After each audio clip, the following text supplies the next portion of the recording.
there's that famous saying that socialism never works and it never dies. It just, it appeals to something in us that we're all going to be the same. And then when you try to implement it, you say that there's another human instinctual urge that I want to be different and I want to be control my own destiny, and therefore socialism becomes communism and uses force to kill people. And that's what we're going to get to today, your views on what happened Monday at the White House. Donald Trump and every leader of Europe sitting in front of him like sitting in front of a teacher. It was a remarkable sight. But we'll get your take on the summit. We'll get your take on the Cincinnati update. Elon Musk wants to forego his plans for a third party. All that and more when we come back from these important messages. Victor? Yes. What's your views? How do you assess what happened on Monday at the White House? Well, everybody was angry. I had colleagues at Hoover and other people that said Donald Trump was played by Putin. And we've talked about how you have to talk to even the worst monsters. And Putin, monstrous though he be, is not in the same league as Uncle Joe, as FDR called Joseph Stalin, or Mao Zedong, whom Richard Nixon courted and flew all the way over to Beijing to meet. So anyway, they thought they had the narrative that Donald Trump was going to cut a deal with Putin and leave Zelensky's and the Euros out. And then he had an interview later that night with Sean Hannity in which he talked about land swaps, which everybody knows has to take place. Then the unexpected happened. They called the Europeans and they said, get over here. We want to consult you. This is a multi-front Western effort to negotiate with Putin, and we need your input. We can't have all of you at the summit, but maybe I can be a referee and get them in the same room, but we have to be on the same page. So Zelensky flew over and he wore a suit, a sort of suit. It was kind of like a postmodern suit. And then all of these seven, I like the picture of Maloney was on his left side. And I think that was by invitation. I assume that Macron kind of weaseled his way in to be on his right side. But Trump orchestrated it. I mean, it was Emmanuel, it was like he was at a NATO conference, daddy. And essentially they were there for one reason. They said this thing won't work unless the United States gives support. What they meant by that is they were the ones, let's say, in the 90s who said we have to get rid of Milosevic, we have to use armed force, and the Clinton administration was kind of reluctant. They're a nuclear power. Milosevic and Yugoslavia, the Serbs, have the nuclear power patron, Russia. So we're only going to give air support. And, of course, we don't want to get in the ground. And then U.S. air support, I think, was responsible for 85% of the missions against Milosevic. And it worked. So ever since then, the Europeans have thought, we're not going to intervene. They helped a little bit in Afghanistan. Some of them did in Iraq. But you have to have the United States, if not on the ground, at least air support. And the result of all of this Monday talking and diplomacy and haranguing and horse trading was that Trump said, although there won't be ground troops in Ukraine, that he will be willing to back up the European ground support with air power. And of course, the United States has the largest and most effective air force in the world, and that will protect them. So now it's just a question, really, it's what you and I have talked about. It's just a question of this invader, Putin, has to have something tangible to give to the military and the oligarchic class. And we don't know what tangible is defined by them to justify 1 million dead, missing, captive, wounded, and killed Russians after 3 and almost 3.5 years. So we don't know where that magic DMZ is, but I think the West is going to say, we want to just freeze things where they are now, and you can institutionalize everything to the east of you. Zelensky can't cede territory, so he won't officially recognize Crimea and Donbass and the area to the west that you now occupy. But nobody else is going to complain, so you can say they're part of Russia. And then there'll be horse trading along that DMZ. And I think the Europeans are delighted because that means, A, the United States will support Ukraine. So if Putin invades Ukraine for a what? Fourth time? He invaded under Bush. He invaded under Obama. He invaded under Biden. And I shouldn't say under Bush he invaded Ukraine. He invaded a foreign nation, Ossetia-Georgia, in 2008. But if he should leave his borders for a fourth time, the U.S. Air Force would meet him, and the Europeans would huddle behind air cover. And that's what they wanted. So now they can tell Zelensky, you're not going to be in NATO, but you've got the U.S. Air Force to protect you if Russia tries to invade. And Europe gets to buy natural gas from Russia again, apparently. And then what's the next phase? I have a feeling that the president's plan is to have a sort of détente and try to wean Russia off of China and triangulate with China against Russia and go back to that Henry Kissinger formula. Victor, the imagery of the summit with the president at his Oval Office desk and all the leaders in front of him, it's kind of like the Pope and the College of Cardinals, that kind of dynamic. We've talked about the Colossus imagery before, but he truly is the leader of the world, the Western civilized world here, maybe not their hero. And it seems very authentic that these gaggle of European leaders genuflect before him. I don't want to make him into a god or anything. No, I think he's really helped by the last 4 years of the Biden administration. They got what they wanted. They got a waxen effigy, they being the left, and they got a chance in a lifetime to use this old Joe Biden Scranton, I don't know what we would call him, mirage, to push through this open borders, critical legal theory, critical race theory, DEI, get out of Afghanistan, all that stuff. And it was a colossal failure.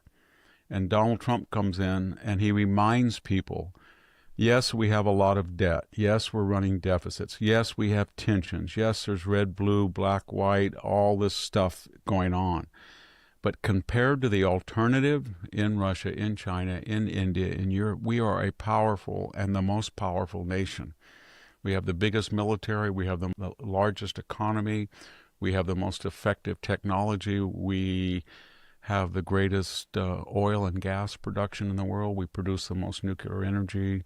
For some reason, everybody wants to come to our universities, including 300,000 Chinese who are being trained in the most sophisticated technology that bring it back to China and use it against us, but that's another story. So, but nobody exercises that power. And this guy comes in and says, you know what, everything is negotiable. We don't have to have 300,000 Chinese. You don't have to charge us 50% surcharges university. We don't have to have DEI. We don't have to have... And we can do it. We can just do what we want, as long as it's legal, constitutional, and it has the backing of the American people. So he's exercising domestic and foreign power that no one has really tried to do, because they were all in a state of depression. And they thought, oh, my God, we went into Afghanistan, we left, it was just people hanging from the wheels of our planes. It was just so terrible. Oh, my gosh, George Floyd, we're such a racist country. We have to call in the UN Commission on Human Rights to see if we're good or not. Oh, my gosh, we're not exceptional. Barack Obama said we're only exceptional like Greece. This mutual self-hating despair, kind of the Pete Buttigieg view of America. And he came in and said, that's not right. Just look at the facts and get over it. And I'm going to stage a counter-revolution. And Europe looks over there and I thought, wow, this is amazing. And, you know, there's a ripple effect, Jack. It's not just that Eastern Europe is getting more conservative. Even when they don't have a conservative government, they enact conservative policies in Romania, Poland, Czech Republic, etc. But they're getting a conservative government in the Netherlands, in Italy, and even in Latin America, Bolivia, Argentina. So he has ripples that go beyond the United States. And one of the I'll just finish this. But what was very sad when I looked at those 7 heads of state in Europe, I said to myself, wait a minute. you collectively represent 500 million people. You have over 150 million people more than we do. Your GDP, which we used to be equivalent, has gone down to about 2/3 of ours, but it's still the third largest GDP in the world. You were the embryo of the Renaissance, the Enlightenment. You've got these very capable people, and yet here you are, all 7 of you, begging this American president to stand in front between you and Putin. And if he's there between you and Putin, then you're going to be brave. And so much for all the ankle biting of, America's this and America's corrupt, America's this. No, it's not that at all. We want you between us and Putin. We can't defend ourselves. We who created the Western military tradition and have this, we could field, if we wanted to, probably 400 divisions. We could have 8,000 or 9,000 late model jet. We're not going to do any of it. We're going to self-destruct. We're going to get down to 1.4 fertility. We're not going to have children. We're going to open our borders to people who hate us from the Middle East. We're going to destroy our nuclear, gas, oil, coal industries and bring in high-priced wind and solar that doesn't work. And we're going to commit collective suicide. But until we need you to help us. So we don't want to end up like that bunch in the White House. That's what I was thinking. Here was one man, and he was representing free enterprise, dynamism, optimism, American strength. And here were these 7 others who were very nice people. And I love Europeans, but basically they were there with a tin cup. And they didn't need to be. Well, we'll give selective love for Giorgia Meloni from Italy above all the others. Victor, she's more like us than the rest. There's one other guy there though. He was wonderful. Alexander Stubb from Finland. The Finnish. And he just said something that was absolutely right. Everybody was mouthing off, and he just said, "I would like to make a mistake." He was a U.S. foreign exchange student from Finland. He said, "I could just make a point. Finland has an 800-mile border with Russia, and they invaded us in 1939. General Mannerheim fought him off, and we survived." What the subtext was to Zelensky and the message to the Europeans was, talk all you want, but when you're stuck with this huge Russian juggernaut on your border and they invade, they try to absorb the whole country, you fight like Ukraine has done, like we did from November 39 to March 1940. But at some key point, when right before you're going to be overwhelmed and crushed, but before that happens, you have inflicted 500,000 casualties, or 1 million, maybe Finland did, then you cut a deal. And we gave 10% of our territory to Russia, and we promised we would not be in favor of either country. Even when the Germans invaded the Soviet Union and the Finns hated the Soviets, Mannerheim said, we are not going to set 1 foot into Russian territory. We will help you on the siege of Leningrad, but we'll do it from the Finland side. So what he was telling everybody is, you fought heroically, you've got a great military now, everybody can support you, but the subtext was, you've got to give up some territory to save your country given the monster on your border. And 2, you can't just expect to be a pro-Western, chauvinistic, hyper anti-Russian country right on the border of Russia, not given your history, like our history. You've got to be very careful. And they call that Finlandization, but that's basically what Austria did. That was what Finland did, and to a lesser extent, that's what Switzerland did. And they all survived. It's called survival, right? Victor, we're going to get to James Comey and his creepy fascination with pop singers. But before we do, one last thing about the summit is what this is such a major been a major week in international affairs and foreign policy, and the focus of the Trump hating media is Washington D.C. and securing and National Guard going in there. And it's just crazy that the dynamic of importance and the real news is there, and they're clutching at this scandal, that is trying to create a scandal, trying to create, democracy is dying because the streets of Washington are getting safer. I mean, the mainstream media is so blanked up. It's remarkable. No, it's not. It's just, they'll never stop. Remember when they tried to storm the White House grounds in 2020? They had torched the St. John Episcopal Church, and Donald Trump was ready to bring out federal troops, and Mark Milley had a photo op, and he said, "Oh my God, I was taken," because he listened to the left, and then they said he was a fascist, and that was when General Mattis in that period resigned or was fired. Either one, I don't know quite what happened, but there was this idea, you can't bring federal troops, and I think I wrote a column at the time that during the Rodney King riots, was that 92 or 93, I think? 91, I'm sorry. Colin Powell wrote a note. Colin Powell was chairman of the Joint Chiefs, and he wrote a note to George H.W. Bush and said, "We got to restore order, and I got 5,000 Marines, and we're ready to go. You just say the word." And Bush did, and they sent the Marine Corps into Los Angeles to stop the killing and rioting.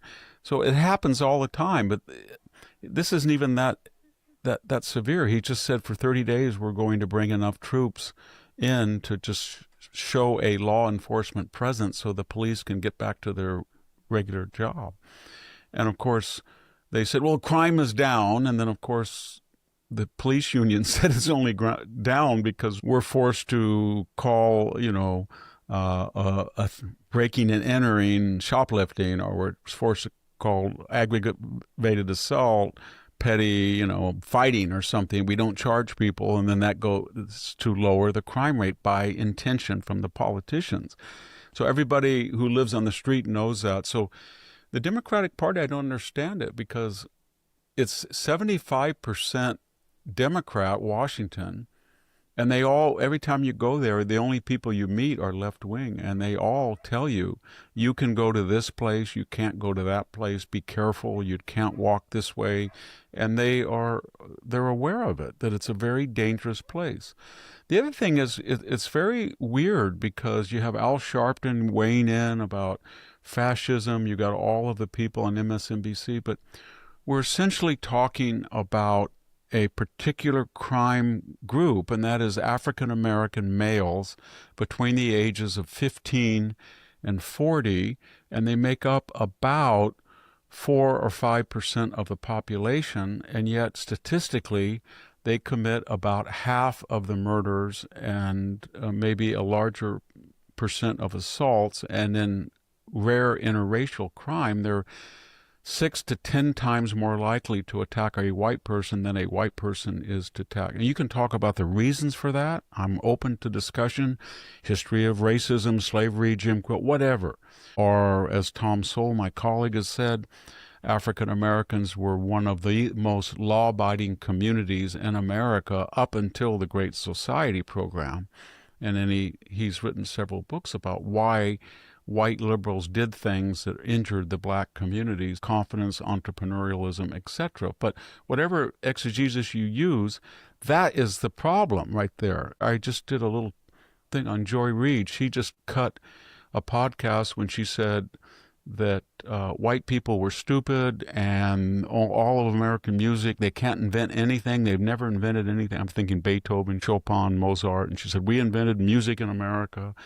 Then you had this woman from the New Yorker, Doreen St. Feliz. I think Chris Rufo uncovered a whole corpus where she said basically white people, she hated them. She's writing for the New Yorker magazine. They're dirty, they cause plagues. So what I'm getting at, you've got like this. You've got this crime problem in America that affects mostly the black community as victims of these young black males who are inordinately represented in violent crime. And then you've got an elite up here whose money, both white and black, whose money, whose zip codes insulates them from the problem that they help create. And then when confronted with the problem, as Trump did, by bringing in, then they start calling people racist. And then when that doesn't resonate, they get into Ku Klux Klan territory by they're starting to talk about genetically awful people. I hate white people. They can't think. They cause plagues. These are not isolated people.